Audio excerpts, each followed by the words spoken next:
fait 8 ans que je fais de la musique à Montréal. Mon style en tant que tel est le hip-hop. Ces derniers temps, j'ai été amené à côtoyer des artistes d'origines diverses. Du coup, ça m'a incité à m'intéresser à d'autres styles de son, tels que la musique salsa et la musique africaine. Je me suis mis dernièrement à la pratique de la percussion. Et comme la percussion est présente dans la plupart des styles de musique, vivant à Montréal, je me suis intéressé à connaître tous les styles de musique qu'on trouve ici.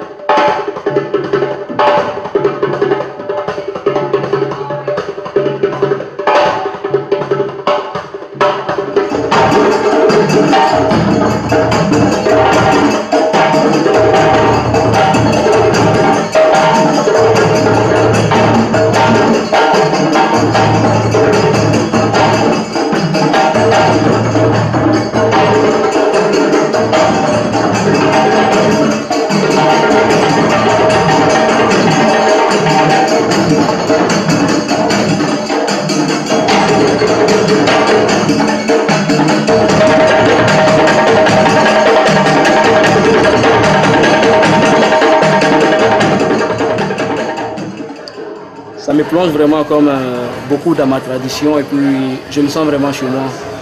Juste voir la percussion, voir les gens danser et puis ça me rappelle beaucoup les souvenirs de l'Afrique. Puis ça fait que je suis vraiment en contact avec l'Afrique comme ce que je viens de dire. Puis c'est vraiment rassembleur. Le fait de voir les gens venir faire ça, ça me donne beaucoup d'effets. Je ne sais pas comment vous expliquer ce genre d'émotion là parce que c'est fort. Je ne vois pas juste des gens qui veulent mais je vois une famille.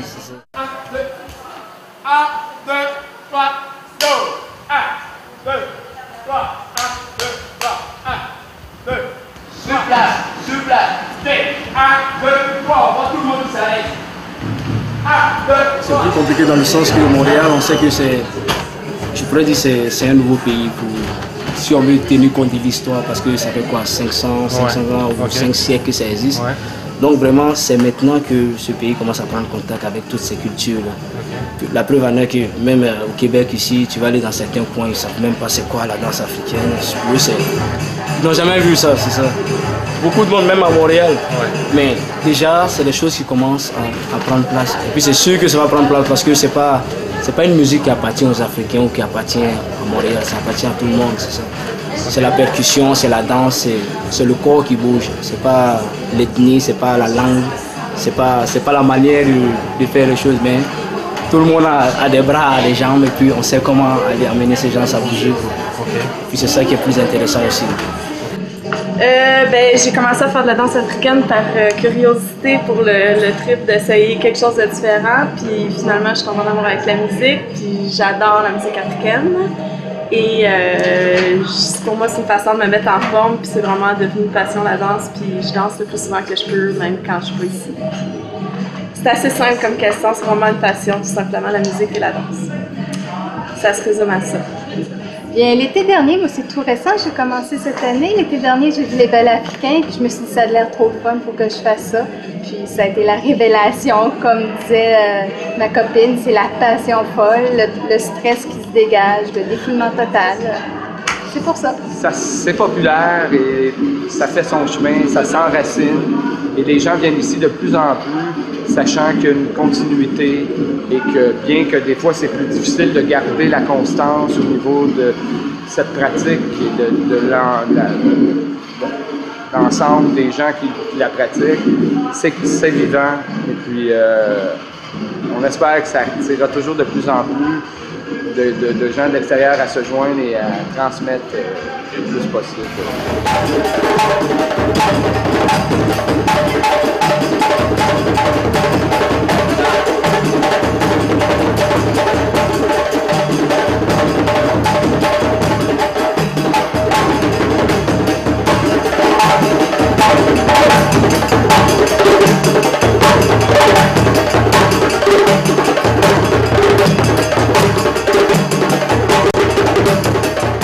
La musique africaine est la base et la racine de plusieurs styles de musique actuels qui de plus en plus se popularisent ici à Montréal, tels que la salsa. Depuis les années 95, les musiciens cubains ont commencé à prendre leur place ici à Montréal. tels comme le premier orchestre cubain Trabuco Habanero, le grand pianiste Joel Díaz, le chanteur Adam de Dios et sans oublier le grand maître de la musique cubaine Jesús Alejandro El Niño. On a eu la chance de rencontrer M. Josué Sosa, qui a eu la chance de vivre l'histoire de la musique cubaine ici à Montréal. Au début des années 90, oui, il y avait de la musique latine, mais il n'y avait pas de la musique cubaine. Oui, tu rentrais dans une discothèque, tu vois la musique colombienne, la musique péruvienne, la musique dominicaine, mais il manquait la musique cubaine ici à Montréal. Bonsoir, mesdames et messieurs, ça va? Alors, on est ici pour fêter la fête du Canada, mais le monde est assis, là. Le monde est pas mal assis, là-bas. Dans les années 95, à peu près, il y a eu un grand musicien qui s'appelle Lázaro Leiva. Et Jules Bay, c'est lui qui a eu l'idée de former un groupe, un orchestre cubain ici à Montréal. Ils les ont appelés Trabuco Habanero. Lui, là, il s'est chargé, parce qu'ici, on va commencer par là, il y avait des musiciens cubains, oui. Mais tout le monde était séparé. Il n'y avait pas d'union dans la musique. Puis lui, il s'est chargé de chercher ces musiciens-là cubains pour les réunir à la fin de former un groupe, un orchestre cubain.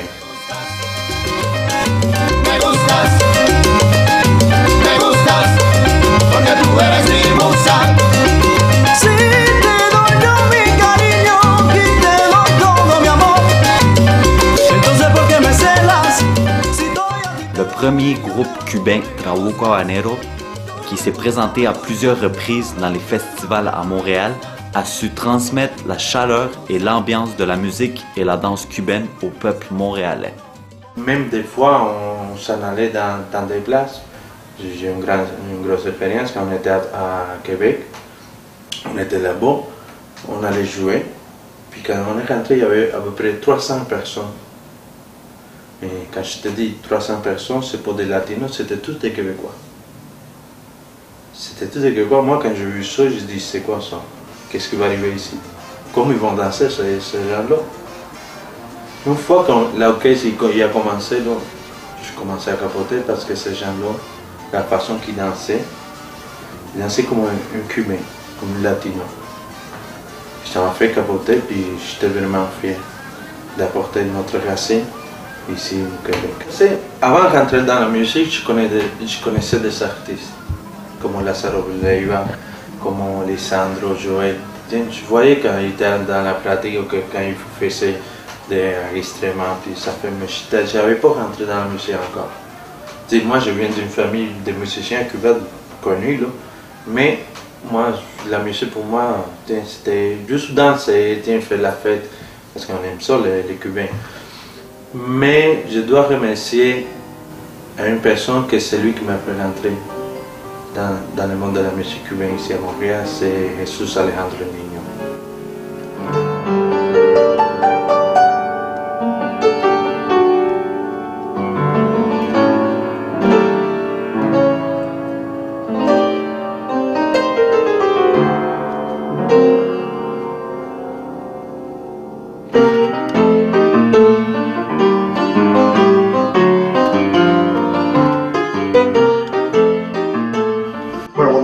Hace 7 años y medio no había lo que hay ahora, la fiebre que hay ahora. Siempre la hubo, pero no a este caso.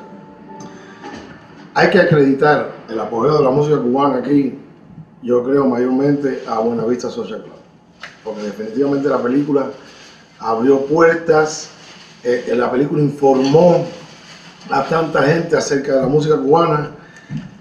Y el baile siempre existió en Nueva York, el problema del baile, de las academias de baile.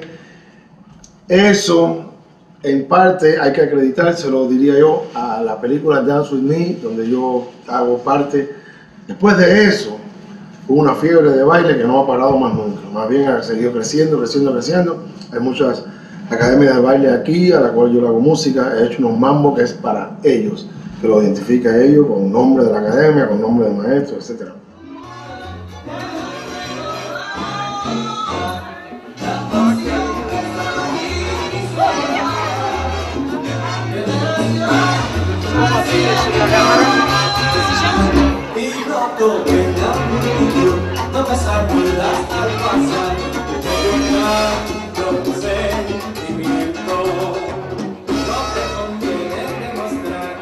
C'est sûr que le tourisme à Cuba, les dernières années, a aidé beaucoup aussi à développer. Le monde allait dans le sud, ils voyaient les gens danser. Ah, j'aimerais ça danser comme ça. Ils reviennent ici. Ça touche toutes les tranches d'âge ou bien ces dernières années, c'est plus jeune ou... Ces dernières années, c'est définitivement plus jeune. Le blanc commence avec le gauche. 1, 2, 3, ensemble en arrière. 5, 6 et 7. Pour le pied en arrière, avec la droite. Pourquoi? C'est à cause du sud. Ici, on aimerait beaucoup que le soleil reste toujours. Alors, cette danse-là, on l'aime beaucoup. Ça nous fait penser au sud, aux vacances et tout. Et je suis sûre que ça a commencé par les Québécoises en premier, parce qu'ici au Québec, les filles dansent beaucoup, mais pas les hommes. Mais là, les hommes sont aperçus qu'ils perdaient leurs femmes au profit des Latinos, des gens du Sud qui dansaient beaucoup. Alors, les hommes ont commencé là, éventuellement à penser à la danse pour ne pas perdre leurs femmes. Bueno, mira, mami, sabes que la suerte es loca y a cualquiera le toca. Aquí la suerte es loca y a cualquiera le toca. Ahora me toca a mí y te traigo cosas. Escúchame. Ay, mira que te traigo cosas y el ambiente es... Y para disfrutar la música cubana, nada mejor que un buen cafetazo cubano, que algunos prefieren un cervezazo. Salud.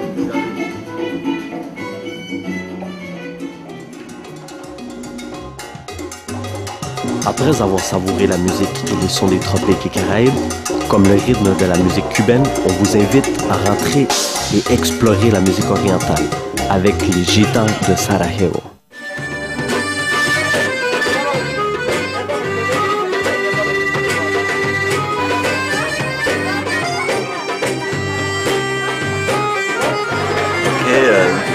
Je m'appelle Boris Bartula. Je viens de Sarajevo, de Bosnie, de ex-Yougoslavie. Je suis arrivé ici, ça fait 10 ans, et ça fait 8 ans on a commencé à faire la musique gitane ici à Montréal, au Québec, au Canada. Au début, c'était vraiment très difficile parce que il n'y avait pas les groupes qui sont joués ce style de musique. On était première qui ont commencé à jouer quelque chose comme ça. Au début, on a pensé vraiment, qu'est-ce qu'on va faire? Tout le monde joue rock'n'roll, jazz, blues. Parce que tout le monde qui joue avec nous, les Gitans de Sarajevo, on a tout fini l'école de musique, l'université de musique. On a joué la musique classique. Mais ici, vraiment, on ne savait pas quoi faire. Et en fait, on a décidé, on va faire quelque chose que personne ne fait. On a fait la musique gitane et la musique qui vient de l'Europe de l'Est, de la musique du Balkan.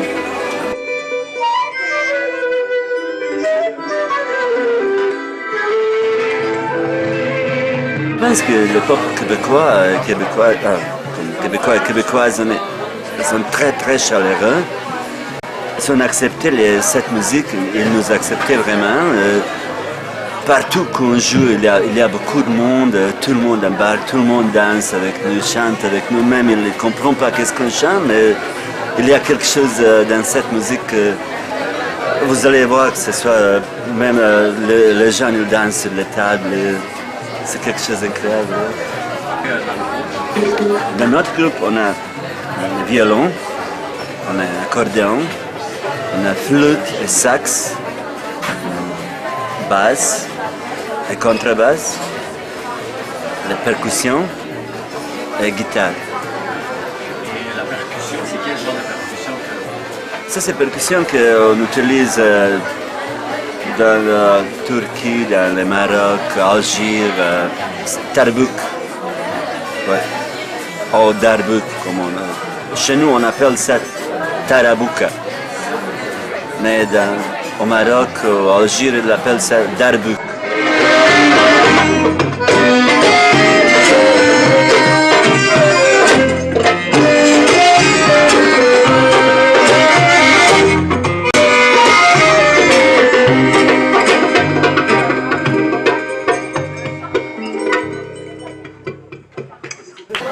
a beaucoup les influences orientales parce que, comme on sait, ex-Yougoslavie et Bosnie, on était occupés par les Turcs, ottomans turcs, pendant 500 ans. Et on est tous mélangés avec les musulmans, les bosniaques, catholiques, serbes. Et c'est normal, après 500 ans, qu'il y a une grande influence de la musique de Turquie dans notre pays. Maintenant, dans ce groupe, on est presque tous bosniaques, oui, excepté notre violoniste. Elle s'appelle Brigitte, elle est québécoise, mais son père, elle est polonais. Et notre bassiste, il est bulgare. Mais on est tous mélangés, malgré la guerre qu'on a vécue pendant 5 ans à Bosnie, parce que c'était très difficile. On a eu une guerre contre 3 religions, contre musulmans, serbes et catholiques. On a quitté notre pays, on est venu ici et on s'est trouvé toute religion encore ici. Et dans ce groupe Résistant de Sahel, on est tous encore ensemble. C'est-à-dire que vraiment, dans la musique, il n'y a pas de frontières. Même s'il y avait une guerre terrible, on est tous réunis encore à cause de la musique.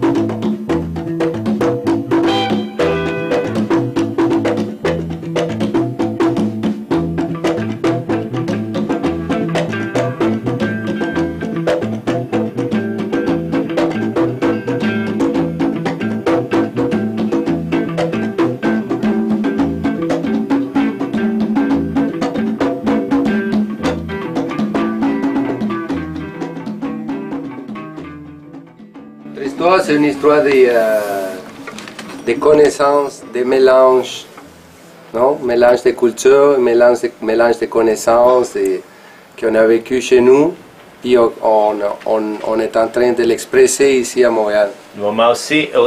On l'expresse, on a beaucoup d'influences latines, comme Luis vient de dire, la salsa, la samba, bossa nova, mais c'est sûr qu'on a une influence américaine aussi. Ben, américain, c'est le funk, le rock, des choses qu'on entend bien en Amérique du Sud aussi, c'est ça?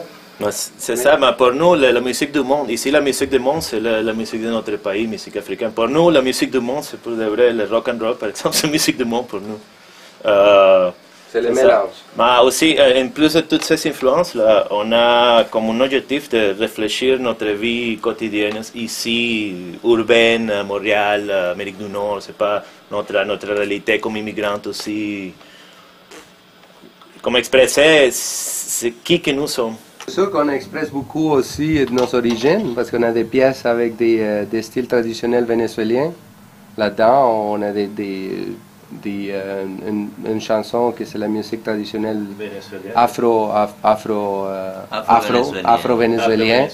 Puis ça, on l'a mélangé encore avec des tendances électriques, anglais, guitare électrique. On a des autres chansons avec des paroles qui viennent des coutumes traditionnelles vénézuéliennes. Et tout ça encore, c'est mélangé avec des autres styles de musique. Mais on joue avec ça, d'un côté traditionnel à nous. Et progressif. Progressif. C'est ça, parce que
réaction. La réaction, c'est très bon. Tout le monde danse, tout le monde s'amuse. La réponse est très très bonne. Toutes les shows, tous les spectacles sont comme... la réponse est très chaleureuse. Tout le monde aime la musique. Il y a dans notre groupe un timbalero québécois, un percussionniste québécois. Et lui, il joue tous les rythmes brésiliens, commence à jouer les rythmes afro-caribéens aussi, et vénézuéliens quand même. Et lui s'intègre, il joue, c'est une partie fondamentale de notre groupe aussi. Avec musiciens comme ça aussi, ça nous aide à réfléchir aussi la population qui nous regarde, le public, l'audience. C'est une audience mélangée. On ne veut pas comme jouer pour latino, pour québécois, pour anglais. On joue pour tout le monde. Pour Montréal. Pour Montréal. Si on a les chances pour le monde. Oui, on joue pour ce que Montréal est. C'est ça, Montréal, c'est le mélange. C'est un mélange d'ethnies. C'est pour ça, c'est comme nous. C'est un mélange des styles ethniques. C'est comme on a un Québécois, Pascal, le percussionniste québécois, il s'adapte dans les styles d'ailleurs.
Montréal est une ville artistiquement dynamique, avec presque 2 millions d'habitants et au-delà de 30% d'immigrants. Elle se retrouve colorée et riche en diversité culturelle. Malheureusement, les opportunités du marché sont restreintes, ce qui rend l'intégration artistique difficile. Actuellement, je suis animateur radio. Du fait de ma profession, je suis amené à côtoyer un grand nombre d'artistes. Et ce qui ressort de nos discussions, c'est que le marché de l'art ou tout simplement les possibilités existantes pour qu'un artiste puisse s'épanouir sont restreintes. La sensation que j'ai, c'est que quel que soit le type d'art, il est difficile de trouver un soutien, que ce soit financièrement ou moralement, ici à Montréal. Aujourd'hui, on est vendredi, mon émission va commencer et juste après, j'ai rendez-vous avec Richard, une personne qui tient une galerie d'art. Il va me donner son avis sur la situation de l'art et m'informer sur les différents organismes existants proposant un soutien financier.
Je crois que Montréal, c'est une place qui déjà, elle montre un avenir et un futur plus ferme à cause de l'influence et la présence ethnique.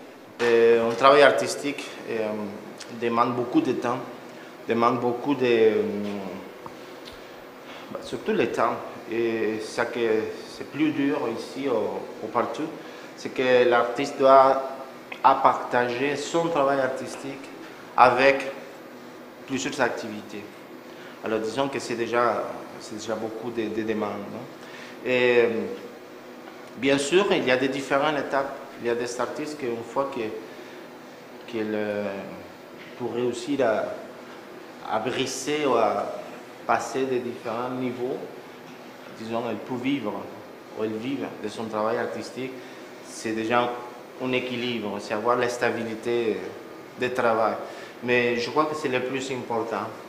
Il y a beaucoup d'artistes qui essaient d'aller chercher une subvention, d'aller chercher de l'aide, d'aller chercher un support, parce que c'est vraiment quelque chose de difficile, la subvention.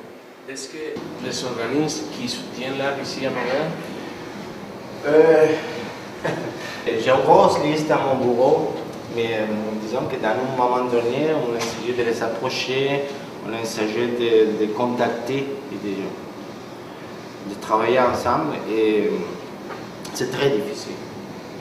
Alors ça a donné comme résultat aussi que j'ai fermé et j'ai gardé la liste. Alors je pourrais te citer chaque organisme, c'est quoi sa responsabilité et aussi qu'est-ce qu'il te demande comme finalement pour avoir la subvention ou pour d'une façon ou d'une autre de servir de différents programmes que le gouvernement, l'hôtel de ville, parce qu'il y a des différents niveaux provinciaux, en tout cas. La situation n'a pas l'air très évidente. Je pense que je vais aller rendre quelques visites aux organismes concernés, histoire d'y voir un peu plus clair. Moi, je vois un peu où vous voulez en venir. Le Conseil des arts de Montréal, c'est un conseil des arts d'abord. Ça veut dire que c'est un organisme qui est, en principe, éloigné du pouvoir politique, c'est-à-dire qui gère son propre budget sans être influencé par le politique. Le Conseil des arts de Montréal existe depuis 1956, donc on fête notre 50e anniversaire l'année prochaine. Les différentes disciplines qui sont soutenues au Conseil des arts, c'est la danse, le théâtre, la musique, les arts médiatiques, les nouvelles pratiques artistiques, le cinéma, la littérature et les arts visuels. Alors, le budget du Conseil des arts de 10 millions, Il y a 8,5 millions qui vont pour les artistes. Et je dirais que le budget de la musique, c'est à peu près 2 millions de dollars. Le Conseil des arts est là d'abord pour soutenir le milieu artistique et pour soutenir des organismes incorporés sans but lucratif. C'est-à-dire qu'on ne soutient pas d'individus. C'est-à-dire qu'on verse des subventions pour des organismes incorporés sans but lucratif. Donc, ça veut dire des musiciens qui sont mis ensemble et qui sont formés en compagnie, avec un conseil d'administration, avec une charte, avec des règlements. C'est ce qu'on soutient. La raison pour laquelle on ne soutient pas d'individus, c'est qu'on n'a pas l'infrastructure nécessaire pour le faire. C'est-à-dire qu'on est 5 conseillers culturels. Donc, si on avait des demandes de la part d'individus, on serait inondé de demandes, on ne pourrait pas les traiter, tout simplement. Tu as la chance de soutenir l'art ici à Montréal. C'est ça que je fais. C'était quoi ta stratégie? C'est cela que je fais maintenant. C'est ça que je suis en train de faire. Je suis en train de créer un soutien, de m'impliquer et de m'intégrer dans l'avenir de l'art à Montréal. Je ne peux pas dire que je vive de ce travail-là. C'est dur, c'est pas facile. En tout cas, c'est pas avec ça que je pourrais nourrir mes enfants pour le moment. Mais ce sont des contacts, des influences pour le travail à venir. L'art à Montréal, c'est une grosse question. C'est difficile d'y répondre en quelques mots ou simplement parce qu'il y a énormément, je dirais, énormément de propositions artistiques et pas toujours le public qui suit derrière. Alors, ce qui crée souvent un système, on pourrait dire, de pauvreté. Je pense que les artistes, contrairement à ce qu'on pense, qu'il y a quelques vedettes qui vivent très bien et qui font des fortunes, et c'est celles-là qu'on retrouve en tête des journaux. Par contre, il y a énormément de gens qui se dévouent et qui se passionnent, et c'est vraiment une passion pour l'art. Je pense qu'on devient artiste parce qu'on est avant tout passionné, qu'on a envie de communiquer et qu'on s'exprime à travers un médium, que ce soit la danse, la peinture, la musique, le théâtre, et toutes les formes, en incluant toutes les formes d'art. Je pense qu'on le devient par passion et non pas pour faire des fortunes. Et malheureusement, la situation dans un pays qui est tout petit, et je inclus le Québec comme mon pays, là, mais même à travers le Canada, c'est difficile, il n'y a pas beaucoup d'échanges. Alors la situation ici, quand il n'y a pas beaucoup de population, il y a autant de propositions artistiques. Je pense qu'une des premières contraintes, c'est difficile de vivre de son art. C'est difficile d'avoir, même quand on est des grosses compagnies, d'avoir les moyens pour le faire. Et c'est difficile aussi de trouver son public, souvent à Montréal.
Pas là nécessairement pour que l'art soit plus accessible, on est là pour aider les artistes, dans un premier temps.